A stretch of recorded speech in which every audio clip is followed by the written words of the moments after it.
Komisi 2 DPRD Nia Selatan melakukan sidak pembangunan gedung Rumah Sakit Umum Daerah Kabupaten Nia Selatan yang berlokasi di Desa Hilianaa, Kecamatan Teluk Dalam, Rabu 9 Juni 2021. Turut hadir dalam sidak tersebut Wakil Ketua DPRD Faatullah Sarumaha, Ketua Komisi 2 Asajatul Legiawa, Ketua Fraksi PAN PSI Sifau Itabu Ulele, Nurlim Lei, dan Christian Laia.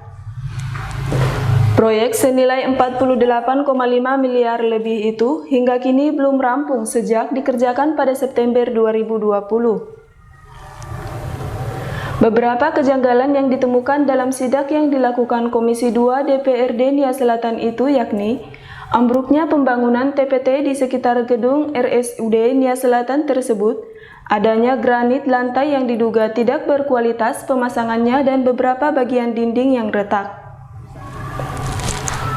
Ketua Komisi 2 DPRD Nia Selatan Asajatul Legiawa menyebut pihaknya akan memanggil pihak-pihak terkait pada pembangunan gedung RSUD Nia Selatan ini melalui lembaga DPRD.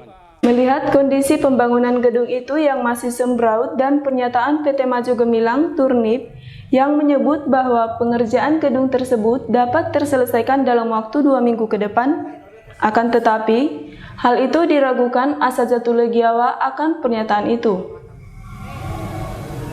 Asajatul menilai jika dipaksakan penyelesaiannya dalam 2 minggu ke depan, malah kualitas bangunan itu tidak akan bermutu. Setelah kami sampai di lokasi pembangunan RSUD Kabupaten Nia Selatan, ya memang benar memang yang disampaikan oleh masyarakat bahwa ada tembok penahan atau beberapa bagian bangunan yang memang sudah retak. Tapi di tembok penahan ini memang benar. Artinya ini sudah patah, bahkan ini tidak bisa dipakai lagi. Tapi tadi disampaikan oleh Pak konsultan atau rekanan bahwa pembangunan atau tembok penahan itu akan dibongkar. Maka tadi telah kami sarankan bahwa ini unsur harus kita hadirkan semua, ya. Karena kalau tidak ini pembangunan akan sayang. Bagaimana untuk membicarakan hal ini dan solusinya apa? Maka dihadirkan beberapa unsur, termasuk kepala dinas, termasuk PPK-nya, dan termasuk konsultan, dan begitu juga dengan rekanan. Kalau saya lihat dari pernyataan daripada rekanan bahwa ini bisa selesai dalam tempo 2 minggu, saya tidak yakin. Karena dari sisi melihat kondisi bangunan ini, kalau dalam tempo 2 minggu, ini saya rasa ini tidak selesai. Bahkan saya perkirakan ini baru bisa selesai ini selama 6 bulan. Kalau saya lihat kondisi bangunannya. Ya.